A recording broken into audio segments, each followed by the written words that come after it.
Hello my lovely students, this is Mansi. Welcome back to the channel. We are on the 6th question of exercise 9.1. This is an interesting question, थोड़ा सा level up question है.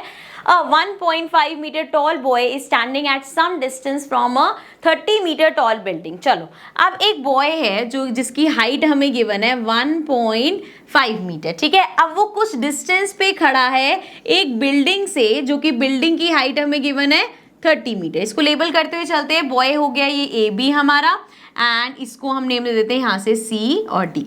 ठीक है, कुछ भी labelling कर सकते हो, पी क्यू एल एम कुछ भी कर सकते हो आप. ठीक है जी. सो ये समझ में आ गया. 1.5 मीटर हाइट का एक बच्चा खड़ा है एंड 30 मीटर बिल्डिंग से कुछ डिस्टेंस पे खड़ा है. Now the angle of elevation from his eyes to the top of the building increases from 30 degree to 60 degree as he walks towards the building. थोड़ा सा ध्यान से समझना है. पहली चीज एंगल देखो, आप यहाँ पे अगर खड़े हो और मैं किसी बिल्डिंग का टॉप देख रही हूँ, सो मेरी फुट से उसका नहीं देखेंगे हम एंगल, मेरी आई से एंगल देखेंगे. मतलब यहाँ से नहीं बनेगा, यहाँ से टॉप से बनेगा. यहाँ से अगर वो टॉप पे भी देख रहा है तो यहाँ पे हमारा एंगल ऑफ एलिवेशन बनेगा. और एंगल ऑफ एलिवेशन के लिए हमें क्या चाहिए? हॉरिजॉन्टल तो चाहिए ना. सो ये हमने ले लिया एंड ये हो गया हमारा हॉरिजॉन्टल. ठीक है जी, हॉरिजॉन्टल हो गया, मतलब ये हो गया हमारा एंगल. अच्छा, अब एंगल क्या हो रहा है? 30 से 60 डिग्री हो रहा है जब वो कुछ वॉक करता हुआ जा रहा है. जैसे वो यहाँ पे खड़ा था, अब लेट्स सपोज वॉक करके वो यहाँ पे इस पॉइंट पे आ गया. ठीक है, सो यहाँ से अब जब वो दोबारा वहाँ पे टॉप पे देख रहा है तो उसका एंगल अब बन रहा है 60 डिग्री. ये था हमारा 30 डिग्री एंगल एंड ये हो गया हमारा 60 डिग्री एंगल.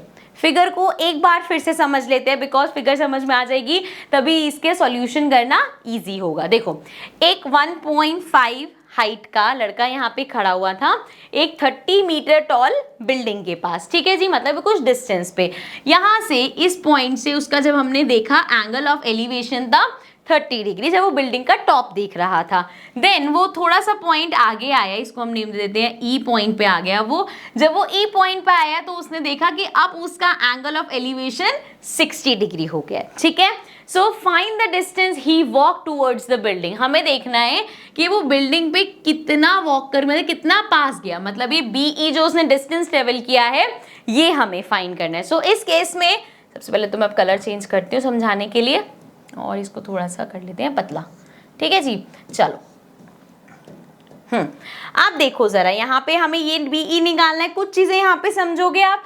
ये पूरा सीडी हमें दे रखा है 30 metres. Building of course ground से ही होगा ना, ऐसा थोड़ी उसके आंख से देख रहे हो तो बिल्डिंग भी इतनी हवा में होगी, वो तो पूरी ग्राउंड से होगी. मतलब ये जो पूरा सीडी है ये 30 मीटर्स है. एंड इस केस में ये जो आप पॉइंट्स और दे लेते हैं, यहाँ पे हम ई तक हो गया था, इस पॉइंट को एफ दे देते हैं और इस पॉइंट को जी नाम देते हैं. अभी ए जी ये हमने लेवल बनाया था, सो ये ए जी बी सी के इक्वल होगा. इसी तरह से ए एफ बी ई के इक्वल होगा. ये कॉमन ये चीजें अंडरस्टैंडेबल है कि भैया ये इसके इक्वल होगा, ये पूरा इसके इक्वल होगा, क्योंकि हमने खुद ही भाई उसके इक्वल एक लाइन ड्रॉ करी है. अब यहाँ पे गलती कहाँ पे हो सकती है? जब आप ये हाइट लोगे. जब भी हम आप ट्रायंगल लेंगे तो हम, क्योंकि एंगल ये वाला है तो ट्रायंगल ऐसे ही लेंगे ऑफ कोर्स. लेकिन जब हम हाइट लेंगे, मतलब जब मैं डी जी की बात करूंगी, डी जी क्या है? ये वाला पार्ट, इसको मैं ओवरलैप करके दिखा रही हूं. इतना पार्ट जो बिल्डिंग है वो ग्राउंड से पूरी 30 मीटर्स है. जी डी या डी जी हमारा 30 मीटर्स नहीं है. वो कितना होगा? That will be 30 minus 1.5. कहाँ से आया ये? देखो, अगर ए बी 1.5 है तो ये हमारा सी जी भी 1.5 होगा ना. सो इस पूरे में से अगर मैं इतना पार्ट हटाऊंगी तभी मेरे पास ऊपर वाला पार्ट आएगा. यही है जो गलती करने के चांसेस ज्यादा से ज्यादा यहाँ पे. सो इसको अगर हम माइनस करेंगे, 30 में से 1.5 माइनस करेंगे, सो ये हमारे पास आ जाएगा 0.5 एंड 28 आ जाएगा. ठीक है, 28.5 आ जाएगा. नाउ अब ये जो है हमारा 28.5 मीटर्स हो गया. ठीक है, अब हम स्टार्ट करते हैं. दोबारा से इसको चेंज कर लेते हैं, अपने कलर पे वापस आते हैं. इन ट्राइंगल, सो अगर मुझे बीई निकालना है, इसको थोड़ा सा कम करते हैं. चलो, अगर मुझे बीई निकालना है तो मैं कैसे निकाल सकती हूँ? अगर मैं ये पूरा ट्रायंगल लूँ, क्योंकि बेसिकली यहाँ नीचे वाले तो अभी मैटर नहीं करते, मुझे ऊपर से देखना पड़ेगा. ए एफ निकालना है.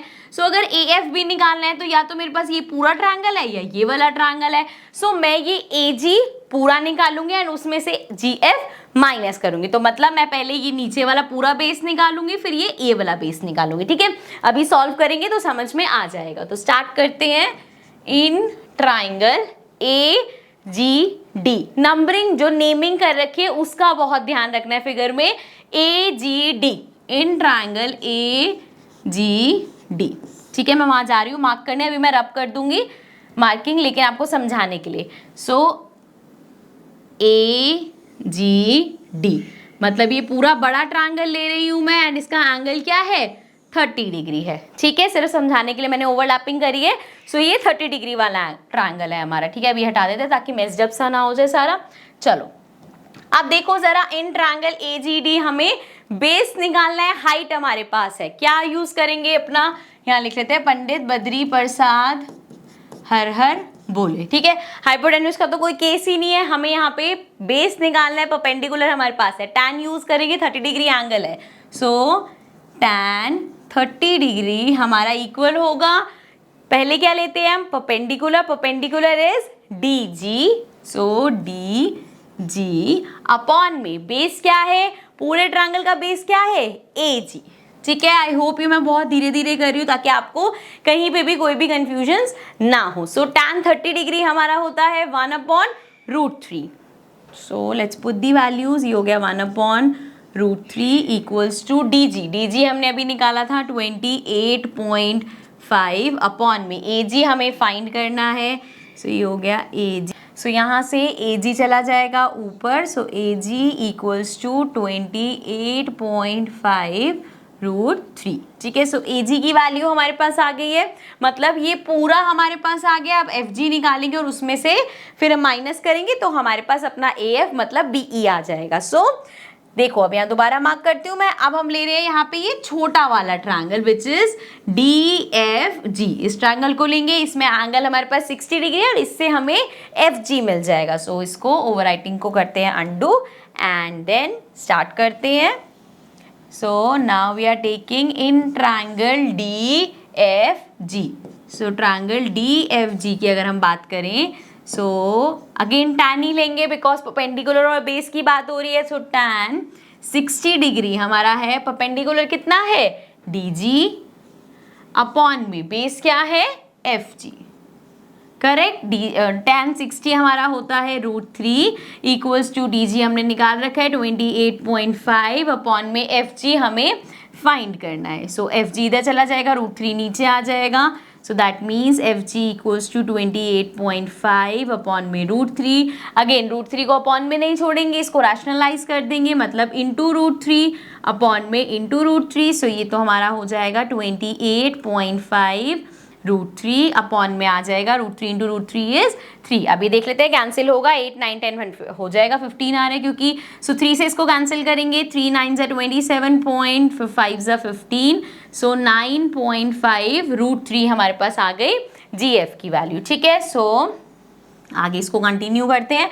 अब देखो हमारे पास क्या आ गया, मैं दोबारा से एक कलर चेंज करके आती हूँ। हमारे पास ये पूरा ए जी भी आ गया और ये एफ जी भी आ गया। सो अगर मैं ए जी में से एफ जी माइनस कर दूंगी, ए एफ मिल जाएगा मुझे। ए एफ और बी ई सेम है तो वो इक्वली होगा। चलो सो यहाँ पे हम लिखते हैं A F is equal to, ये पूरा ए जी में से माइनस कर दो एफ जी।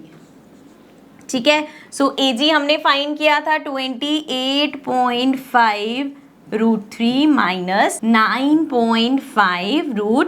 ठीक है, दोनों √3 वाले हैं, माइनस कर सकते हैं। 5 में से 5 गया 0, 28 में से 9 माइनस करेंगे, हमारे पास आ जाएगा 19√3 metres. So that means A F जो हमारे पास आया है, यहाँ पे आप मेंशन भी कर दोगे, ए एफ 19√3 आया है एंड ए एफ हमारा इक्वल है बीई की। तो मैंने पहले ही बता दिया था, ये वाला हमारा पार्ट इस पार्ट के इक्वल है ना। सो बीई है, जितना उसने डिस्टेंस ट्रेवल किया था यही हमें निकालना था, तो दैट इज 19√3, मतलब इतना डिस्टेंस उसने ट्रेवल किया है। ठीक है जी, सो ये था हमारा 6th क्वेश्चन, थोड़ा सा एक लेवल ऊपर था। आई होप आपको समझ में आ गया होगा। छोटी छोटी चीजों का ज्यादा ध्यान रखेंगे तो हमें दिक्कत नहीं होगी। Now I move to the next question, but in the next video, so I see you all in the next video. Also आपको सारे क्वेश्चन लाइन वाइज मिल जाएंगे प्लेलिस्ट में, तो आप प्लेलिस्ट विजिट कर सकते हो, वहां पे आपको पूरी एक्सरसाइज एक साथ मिल जाएगी। So now I see you in the next video, till then take care and bye.